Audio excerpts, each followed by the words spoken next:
कई ऐसा जगह है जहां ना कभी सरकार की योजना जाती थी, ना सरकार की नजरें जाती थी, ना सरकार की आवाज जाती थी। बेचारा कोई पहाड़िया, कोई आदिवासी पड़ा हुआ है अपना जंगल में, अपने तरीके से भगवान भरोसे जी रहा है। ना राशन, ना पेंशन, ना पीने का पानी ढंग का, ना बिजली, ना सड़क, कुछ भी नहीं।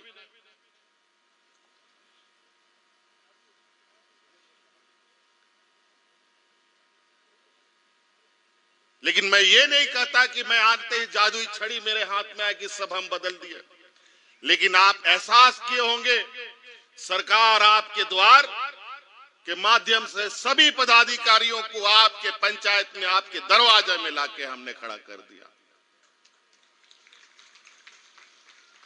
और आपकी समस्याओं का समाधान किया। सरकार आपके द्वार के माध्यम से लगभग 35 लाख हमको शिकायत का आवेदन मिला था और उस कार्यक्रम के दौरान ही 20-25 लाख से अधिक आवेदन का निवारण कर दिया गया। जो बाकी बचे थे उसको भी हम लोगों ने बाद में समाधान कर दिया। आज मुझे गर्व है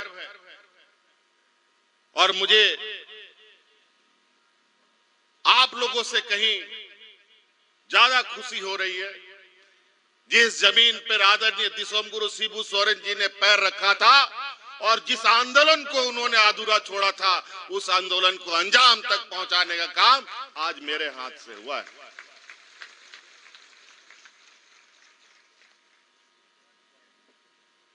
और ये प्रेरणा क्यों मिला, इसके पीछे भी हमारी बहुत बड़ी मेरे अंदर में चल रहे विचारों में था। जब 5 साल का वनवास हम लोग काट रहे थे विगत डबल इंजन में, उससे पहले भी यही लोग सरकार चला रहा था, लेकिन गिरता पड़ता रहता था। लेकिन 5 साल 20 साल का सबसे दर्दनाक दिन था। 20 साल तो खैर उन लोग किसी तरीके से कभी आदिवासी को, कभी गैर आदिवासी को बैठा बैठा करके हम लोगों को बेवकूफ बनाया। इस राज्य के मूलवासी आदिवासियों को बेवकूफ बनाया। हमारे लोगों को अपना दलाल बना करके, अपना एजेंट बना करके हमारे बीच में भेज भेज करके हम लोगों को बेवकूफ बनाया। और इसी से पीछा छुड़ाने के लिए, इन्हीं लोगों को बेदखल करने के लिए, जब मैं 2019 में संघर्ष यात्रा के दौरान इन महुआ डांड एरिया में घूमा करता था, बहुत हमारे समर्थक कार्यकर्ता लोग होंगे, रात दिन हम इस डबल इंजन की सरकार को बेदखल का एक अलग मुहिम में हम चल रहे थे। इस दौरान हम महुआ डांड के क्षेत्र से भी गुजरे।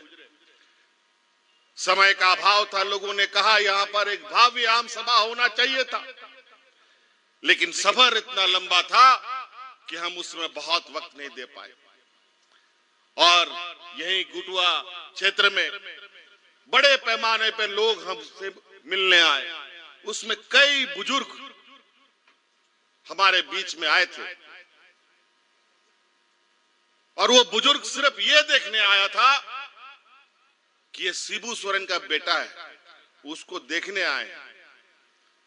और ये लोग हमको टटोलने आया था कि शिबू सोरेन जो उसका बेटा है, उसमें वो दम है कि नहीं जो शिबू सोरेन के हाथों में है।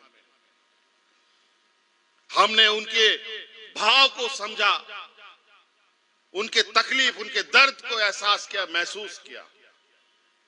और उसी दिन मैंने मन में ठान लिया था, अगर आपका आशीर्वाद मिलेगा तो नेतर हाट फायरिंग रेंज की समस्या जड़ से खत्म करने का काम करें।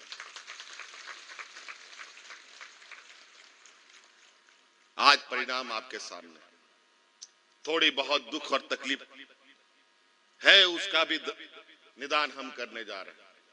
इस आंदोलन से जुड़े जितने आंदोलन के केस है, उस सारे केस को सरकार वापस लेगी, ये भी हम आपको घोषणा करते हैं।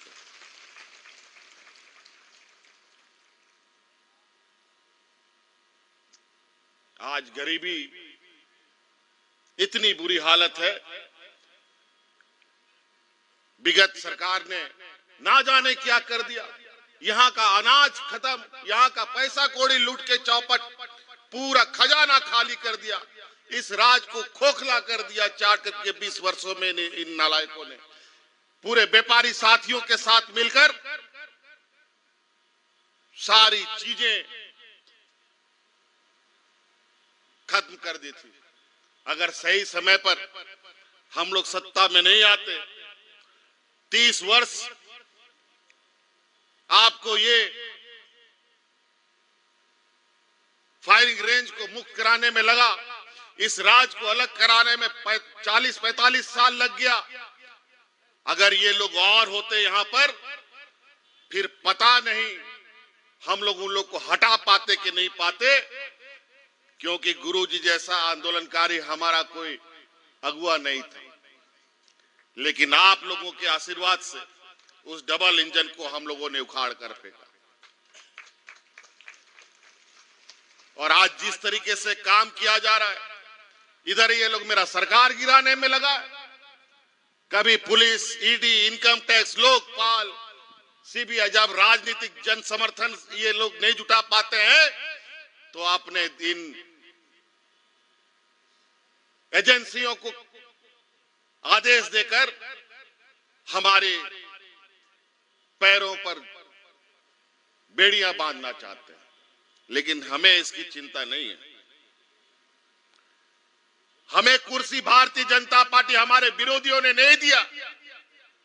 हमें इस राज की कुर्सी यहां बैठे जनता ने दिया है।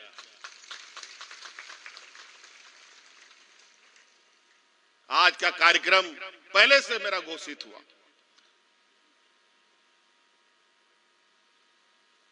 कि हम नेतरहाट फायरिंग रेंज जाएंगे।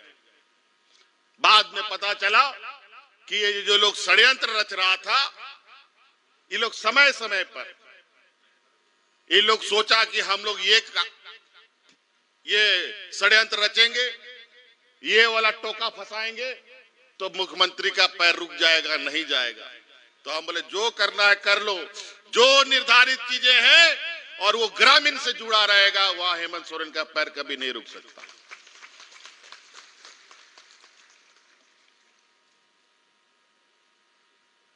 सरकार के और कुर्सी का भूखा हम लोग नहीं है। बस ये एक संवैधानिक व्यवस्था के वजह से आज हमें वो लेना पड़ता है, क्योंकि उसी के माध्यम से हम अपने जन कल्याण के काम करते हैं।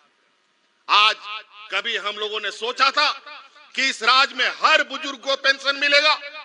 आज ये आपका बेटा ने करके दिखाया, इस राज्य का कोई भी बुजुर्ग बिना पेंशन का नहीं रहेगा।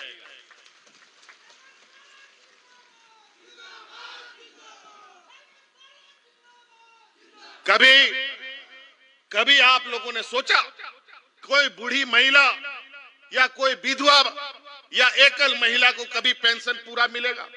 आज आपका इस बेटा ने निर्णय लिया, कोई बूढ़ा बुजुर्ग, कोई विधवा महिला, कोई अकेला महिला बिना पेंशन का नहीं रहेगा। सबको पेंशन हम देने का काम। हम भारत सरकार से बोले कि हमारे राज्य में गरीबी बहुत है, हमको पेंशन और स्वीकृत करो, पैसा दो। कभी नहीं। ये व्यापारी की जमात जो देश में कब्जा किया है, ये लोग देने वाला लोग नहीं है, ये लोग लेने वाला लोग है, बता देते हैं। इसे संभल के रहिए। देश में पहला ये राज है जो सभी लोगों को पेंशन सर्वजन पेंशन के रूप में दे रहा है। कई ऐसी चीजें, नियुक्तियां रोज हो रही हैं, हमारे सरकारी कर्मचारियों का मनोबल दिन ब दिन बढ़ रहा है, सरकार पर उम्मीदें जग रही हैं।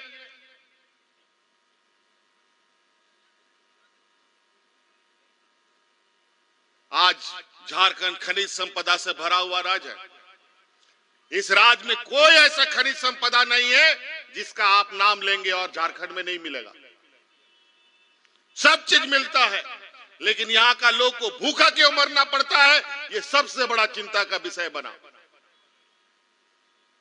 20 सालों में इन लोगों ने क्या किया, इस राज को कहां पहुंचाया, नौजवानों का भविष्य के साथ खिलवाड़ किया।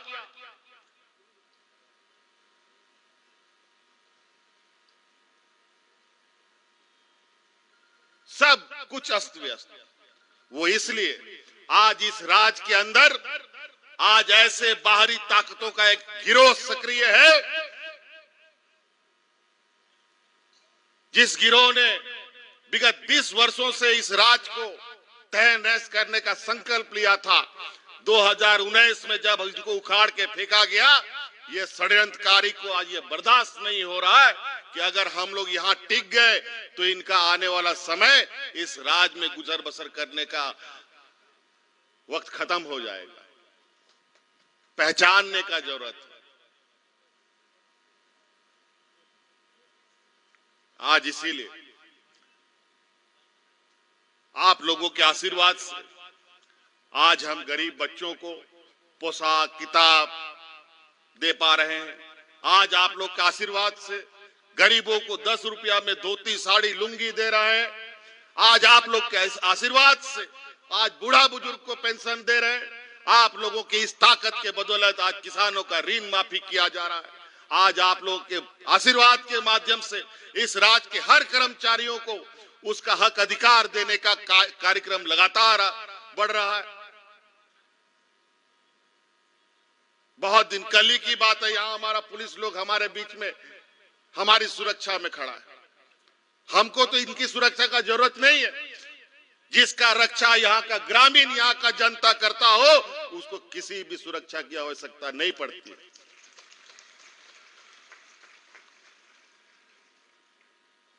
इसी महुआ डांड के रास्ते से रात में 10, 11, 12 बजे निकलते थे ना जी। कौन चीज का डर, किसको डर? डर उन लोग को होता है जो इस राज्य की जनता, यहाँ के ग्रामीणों को, यहाँ के मूलवासियों को, इस यहाँ के आदिवासियों से लेना देना नहीं रहता है।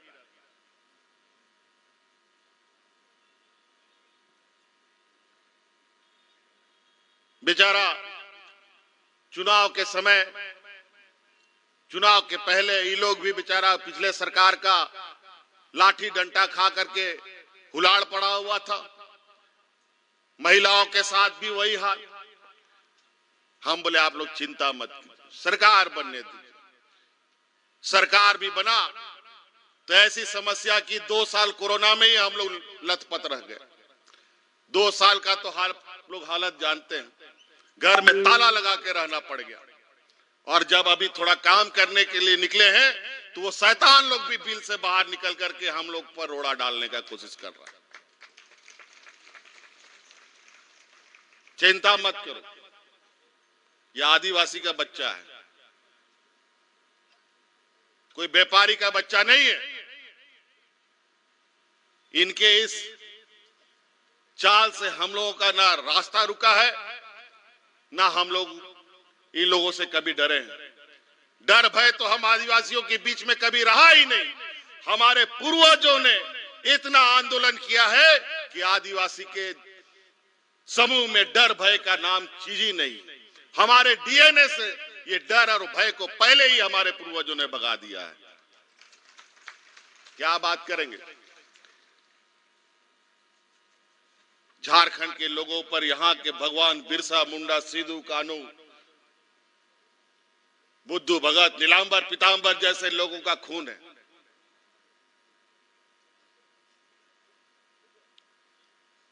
अभी इन लोग को तकलीफ है।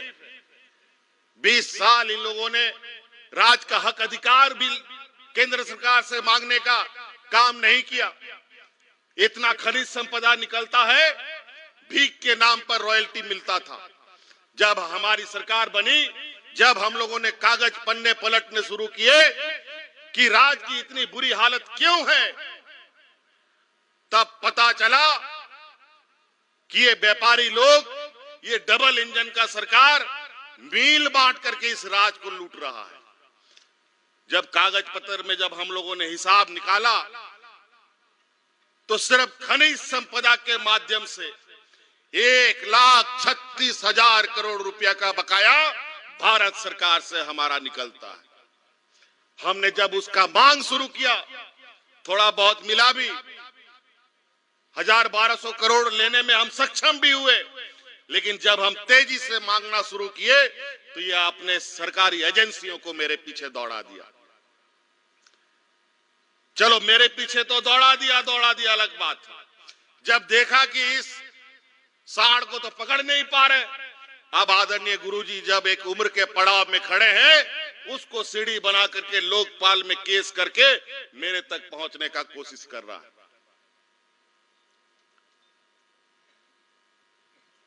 लेकिन चिंता मत कीजिए,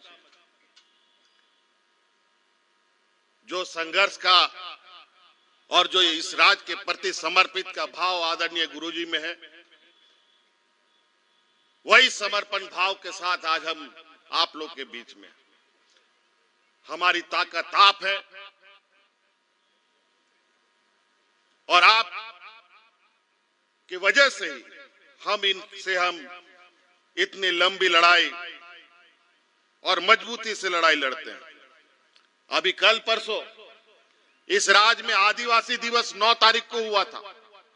पूरा विश्व में आदिवासी दिवस मनाया जाता है 9 तारीख को, और इस 20 वर्ष में पहली बार इस राज्य में आदिवासी दिवस हमने मनाया 2 दिन का। और पूरे राज्य के अलावा अगल बगल जहां असम, बंगाल, छत्तीसगढ़, उड़ीसा का आदिवासी समूह का लोग भी आया था और बहुत धूमधाम से हुआ। इतना बारिश, झमाझम बारिश, फिर भी ये कार्यक्रम में लोग आने से नहीं रुका। जब हम ये कार्यक्रम कर रहे थे, कार्यक्रम होने के बाद ये व्यापारियों ने बोला कि ये सरकारी पैसा का दुरुपयोग है। अरे वाह, आदिवासी राज्य में आदिवासी दिवस नहीं मनाया जाएगा? 20 वर्ष में तो कभी तुम लोग मनाया नहीं। और तो और देखिए, ये घोषित आदिवासी दिवस दुनिया का, और हमारा देश के प्रधानमंत्री और हमारे देश के आदिवासी राष्ट्रपति ने आदिवासियों को शुभकामना तक नहीं दिया। और वो देंगे भी नहीं, क्योंकि हमको ये आदिवासी नहीं बोलते। इनको आदिवासी बोलने से चिढ़ होता है। यहाँ के आदिवासी को ये वनवासी बोलते हैं। वनवासी का मतलब क्या होता है, ये वही लोग जानते हैं। ये उन्हीं का उपजाया हुआ व्यवस्था है वनवासी। हिंदू मुस्लिम के नाम पर, आदिवासी गैर आदिवासियों के नाम पर, आदिवासी क्रिश्चियन के नाम पर, दलित पिछड़ों के नाम पर सबको लड़वाओ, यही काम है। अब ये पहचानना होगा, इस तरीके के लोग अब हमारे बीच में नहीं रहना चाहिए, नहीं तो हम बढ़ जाएंगे। आज ये ताकत आप लोगों ने जुटाया और वो ताकत आपने हमें दिया, तो आज ये फायरिंग रेंज का 30 साल तो 95-96 से शुरू हो रहा है, लेकिन ये तो 64 से चला आ रहा था, 65 से यहां फायरिंग रेंज चल रहा था। उस समय इस राज्य में कोई बोलने वाला नहीं, आबादी भी कम, गिना चुना गांव, गिना चुना घर, जिसको जैसा मन किया राज को उपयोग किया। हमारे नई पीढ़ी बढ़ती गई, थोड़ा बहुत सोच उपजा, तो ये आंदोलन शुरू हुआ। उस समय से 30 साल, 65 में तो मेरा भी जन्म नहीं हुआ था। उस समय से यहां पर ये, और यहां के जो लोग 250-300 गांव को विस्थापित किया, क्या स्थिति था? सबको पत्थरों का गुफा में रहने के लिए मजबूर होना पड़ा, और विस्थापित के नाम पर 1 कमरा 2 कमरा का मकान, और वो भी ऐसा मकान कि आदमी रहेगा, कि आदमी के साथ उसका खटिया और सामान भी रहेगा।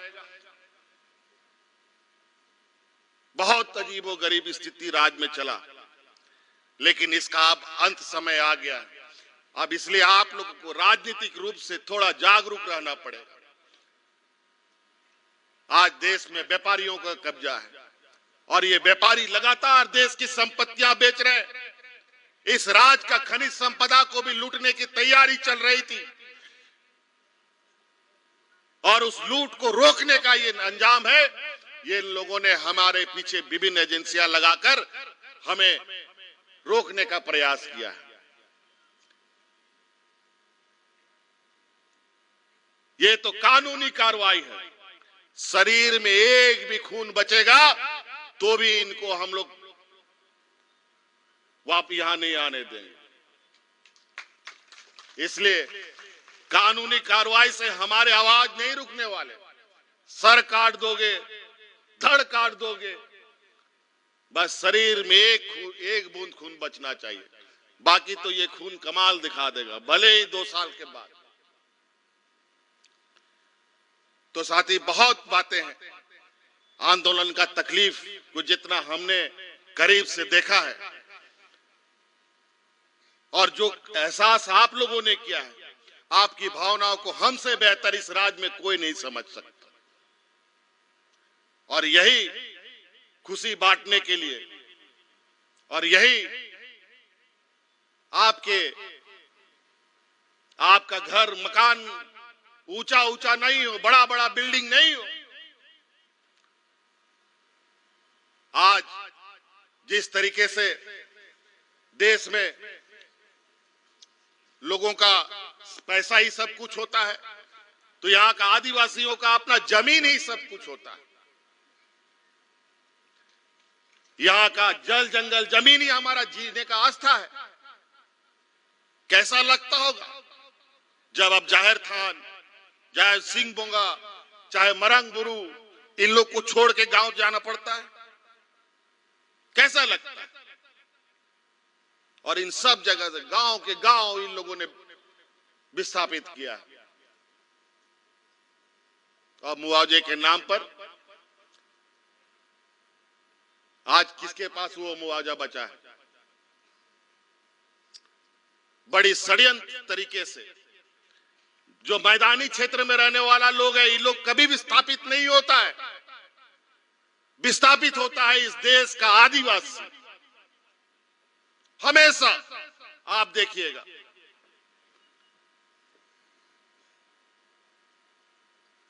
और आदिवासी हमेशा शोषित होता रहा है। इस आंदोलन में कितने महिलाओं के साथ क्या हुआ ये हम नहीं बोलना चाहते। कितने लोगों की जानें चली गई ये भी हम नहीं गिनाना चाहते। लेकिन उस दर्द के बारे में हमें भी एहसास है। आज उस दर्द को एक महरम के रूप में हम आज इस दिवस को देखना चाहते हैं, और उस उम्मीद के साथ कि आगे इस फायरिंग रेंज में हम पुनः अपना गाय बैल के साथ जाएंगे और हल जोतेंगे और खेती बाड़ी करेंगे और जीवन यापन करेंगे, को रिझाने का काम करेंगे। क्योंकि हमें जीना यहाँ है और मरना यहाँ है। हजारीबाग उदाहरण है।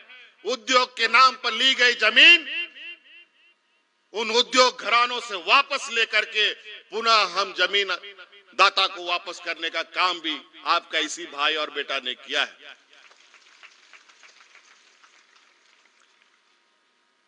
ऐसा नहीं है कि हम लोगों ने नहीं किया, ये तो शुरुआत। घर के अंदर भी थोड़ी लड़ाई चलती है, राजनीतिक लड़ाई। जैसे हमारे ही कुछ लोग उनका एजेंट बन करके काम करता है और हम लोगों के बीच में उनको भेजता है। कोई भैया, कोई चाचा, कोई काका के नाम पर ना जाने तरह तरह के रिश्ता बना बनाकर इन सब लोगों को हमें पहचानने का जरूरत है। इसलिए अब चूंकि हमें जाना भी है, पता नहीं वहां राजभवन में क्या षड्यंत्र रच रहा है। इन लोग अभी 4 महीना से 5 महीना से हमको सत्ता से बेदखल करने के लिए, मेरा गला रेतने के लिए आरी बना रहा है। लेकिन लोग को आर्य नहीं बन पा रहा। जो चीज से आगे बढ़ता है वही लोग का टूट जाता है, क्योंकि उनको पता है कि ये झारखंड ऐसा झारखंड का मिट्टी का एक नौजवान, इसको इतना आसानी से नहीं गिराया जा सकता है। इसलिए आप सब लोग अपना विश्वसनीयता बहाल रखें, नहीं तो हम सब आदिवासी जंगल में रहने वाले लोग मजाक के पात्र बन जाएंगे। ये लोग बेवकूफ बना डालेगा हम लोगों को। और आपको यहाँ एक आध चीज और बता दूं, हम अभी नेतारहाट भी गए थे सहपरिवार। कई लोग गांव देहात का उठ के आता था हमसे मिलने के लिए। ये भूया मुंडा वाला जो विषय था, आपका सारा प्रक्रिया पूरा करके हमने भारत सरकार को भेज दिया। ये हम आपको बता देना चाहते हैं।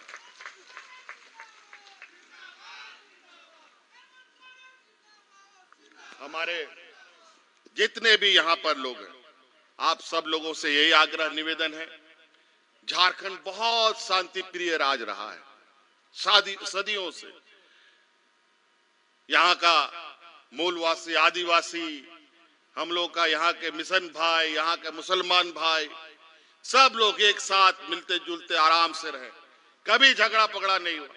लेकिन ये लोग बीच बीच में ऐसा जहर लेके आएगा जहां आपका दिमाग घुमा देगा, काम करेगा।